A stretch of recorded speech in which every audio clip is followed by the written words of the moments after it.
Nossa roda de conversa agora está começando.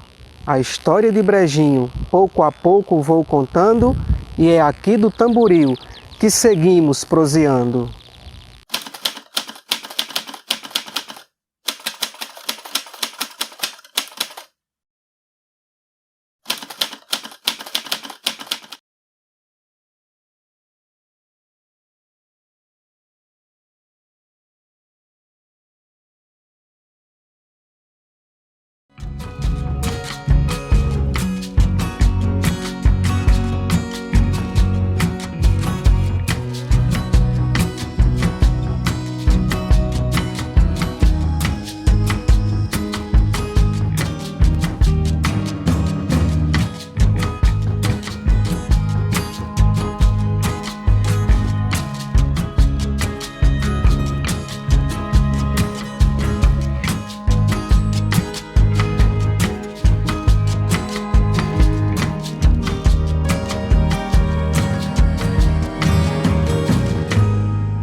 O grande historiador Peter Burke disse que a função do historiador é lembrar a sociedade daquilo que ela quer esquecer.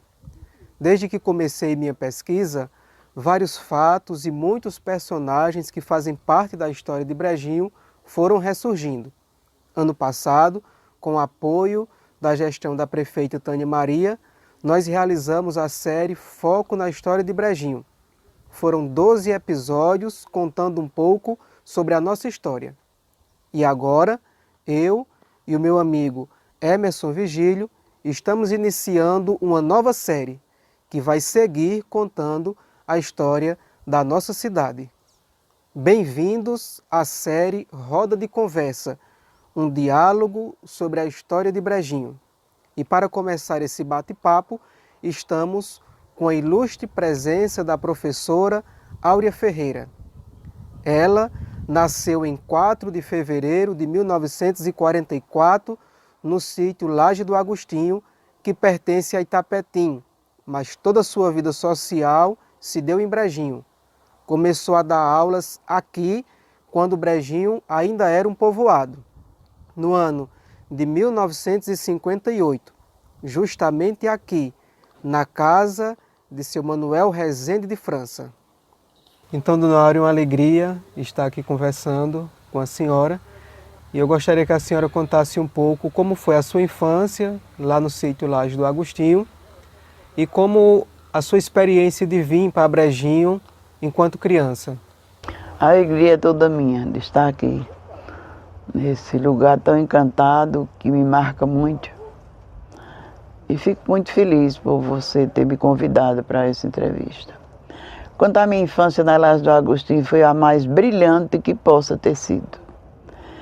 A mais simples das simples foi a minha infância. Por sinal, nessa época eu não sabia nem se era infância. Não sabia se o que era adolescência, mas foi o período melhor da minha vida, foi a minha infância. Com meus pais, meus irmãos, minhas irmãs, meu irmão, todo mundo junto. Uma vizinhança muito boa, que a gente fazia aquela farra todo dia de criança. E no dia a dia era banho de cachoeira no tempo do inverno, era tudo que uma criança travessa faz, porque eu fui travessa mesmo. O imbu que estava no chão eu não gostava, só gostava do que estava em cima do pé de imbu para eu me trepar e tirar. E por aí foi, né? Tranquila, sem maiores problemas, aqui e acolá um puxão de orelha do meu pai, da minha mãe, porque era necessário, mas nada na minha casa não teve violência, não teve essas coisas não. Foi todo mundo criado dentro da normalidade, com a educação simples, de dar licença, obrigado, era tudo que os meus pais sabiam dizer. Nem tanto o meu pai, que era mais simples do que minha mãe, em termos de conhecimento. Mas eles souberam dar uma educação digna a nós, graças a Deus. Quanto a minha vinda para Brejinho, não foi tão tarde. Primeira vez, quer dizer, eu já vinha a Brejinho na feira com minha mãe, numa missa, mas eu comecei a vir a Brejinho mesmo em 51, que eu vinha fazendo companhia da minha irmã mais velha para estudar. E como a gente morava no sítio, eram uns 2 quilômetros de distância, e mãe nem pai queria que ela viesse só. E eu vim para fazer companhia. E primeiro dia, isso é uma coisa que nunca saiu da minha cabeça, que eu vim com minha irmã, eu me impressionei com a professora, eu me impressionei com a forma dela dar aula. E para mim eu disse comigo mesmo, quando eu crescer eu vou ser professora. Mas eu não era matriculada, eu não estudava porque eu não tinha 7 anos de idade ainda, Vinha 6 só anos. acompanhando a irmã. Só acompanhando a minha irmã. E eu era tão inquieta, assim, para ver o que é que o povo estava fazendo, os alunos estavam fazendo na sala de aula, que Dona Carmelita me deu uma cartilha chamada Cartilha do Povo. E sem ninguém me ensinar, ninguém me ensinou, ela não dava aula a mim. Às vezes eu perguntava uma coisa e outra, ela dizia, sabe? Mas não para me ensinar uma leitura. E com 15 dias eu sabia ler a cartilha. O primeiro A que eu fiz, quando eu comecei a ensinar mesmo, eu fiz assim, uma bolinha, uma bola meio quadrada e puxei uma perna assim, como que fosse espetando alguma coisa. E por aí foi, a minha vida foi essa. Foi os primeiros passos que eu dei. Depois eu continuei da seguinte forma, porque minha irmã deixou de estudar, nunca se interessaram para estudar. E eu vinha lá da Laje do Agostinho, só que bem aqui perto, né, 2 quilômetros para lá, e eu vinha sozinha todo dia. Eles tinham muito cuidado, mas por um tempo eu vim sozinha, depois eu vinha mais o meu irmão. E assim fui crescendo, já vindo sempre para Brejinho, né? Participava das coisas que tinha na escola, que era na escola Reunida de Brejinho, não, Escola Isolada Tamboril nessa época. No início E aí eu participava dos eventos que tinha, sempre assim, modestamente falando, com certo destaque, né? Não só eu, como muitas outras, minhas colegas. Muitas delas já até se foram, né? E era assim momentos que me entusiasmava, é como que se eu gostasse, eu vou dizer com essa expressão, porque eu não tenho outra, eu gostasse de ser vista, entendeu? E para isso eu me esforçava, né? E por aí foi. Bom, nós estamos aqui no sítio Tamboril, na casa de seu Manuel Rezende de França, popularmente conhecido como Manuel Lulu. Essa casa, esse sítio que marca o surgimento de Brejinho. Costumo dizer que o Tamboril é o berço precioso de Brejinho. E essa casa que também tem um significado para Dona Áurea, que conviveu aqui com o seu Manuel Lulu, com Maria Rezende. E agora nós vamos entrar na casa para contar um pouco dessa experiência de Dona Áurea aqui nessa casa.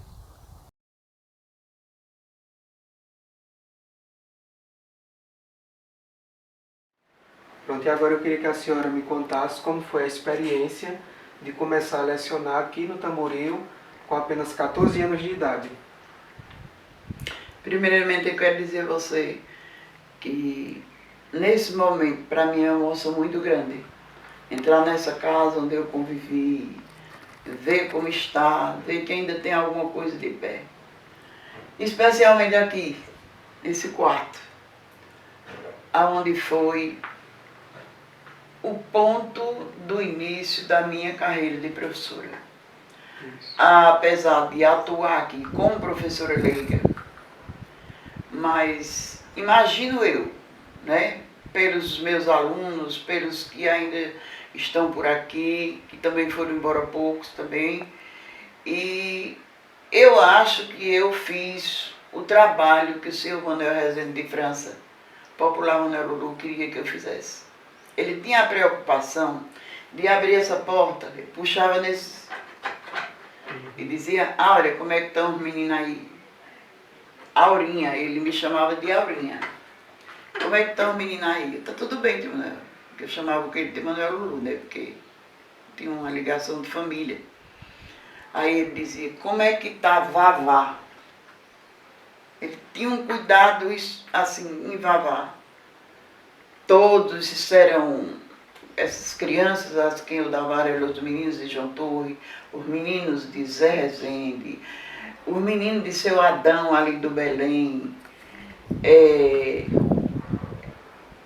a família de Cremilda, as irmãs dela, esse povo todinho, Luiz de Seu Pedro do Pão, como assim dizer, isso era cheio essa sala. E para mim era muito, muito gratificante. Eu me sentia professora de verdade. Para mim, eu era professora de verdade. Não com orgulho, né? Que eu, graças a Deus, nunca tive isso. Mas eu me sentia assim, vamos dizer assim, hoje eu posso dizer assim, que nessa época eu não pensava assim, mas eu sei que naquela época eu me sentia gente. Entendeu? Mesmo tão nova, né? Mesmo tão nova, eu tinha anos. apenas 14 anos, sem experiência de sair da casa dos meus pais para vir morar no outro canto, né? Que eu passava aqui de segunda a sexta. Ia para casa, no domingo de tardezinha ou na segunda de manhãzinha, meu pai vinha me trazer num jumentinho, lá de Nas Agostinho. Então, essa foi minha trajetória aqui. Muito bem tratada aqui do Tamboril. Eu era tratada como a professora. Aqui chegava muita gente, era no tempo de Maria, que recebia muitas pessoas. Maria Rezende, todo mundo conheceu, Maria Rezende era sensitiva, né? Isso. E vinha gente de todo canto, e toda a redondeza aqui, da Paraíba, de Pernambuco, até gente do Ceará vinha por aqui. Me lembro muito bem que vinha muita gente de uma cidade chamada Boqueirão de Cabaceiras. E vinha para conversar com Maria.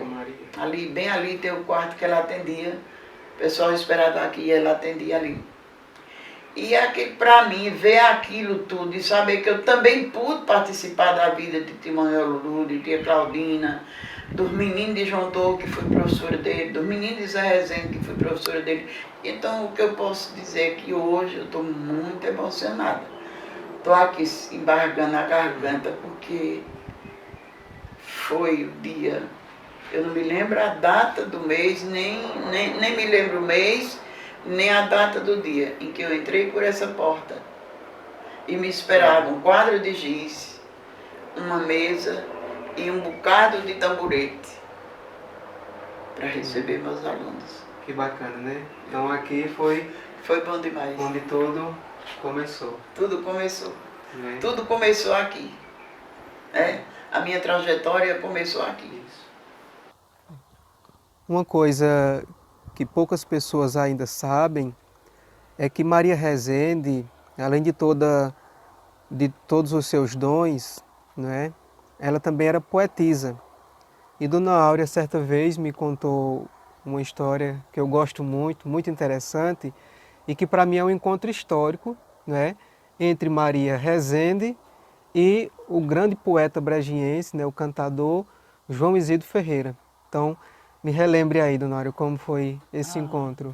Me lembro demais e com muita emoção eu me lembro desse fato. Tinha havido a eleição de Cid Sampaio e Jabas Maranhão. Isso, eleição para governador de Pernambuco. Para governador de Pernambuco. E o processo de apuração era muito lento.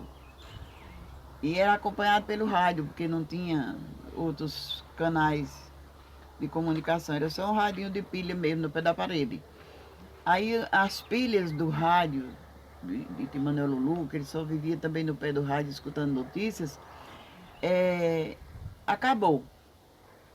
Até mandar na rua comprar, a Maria estava ansiosa. Ela ia para lá e para cá, ia na cozinha e na sala, ia na cozinha e na sala. Aí,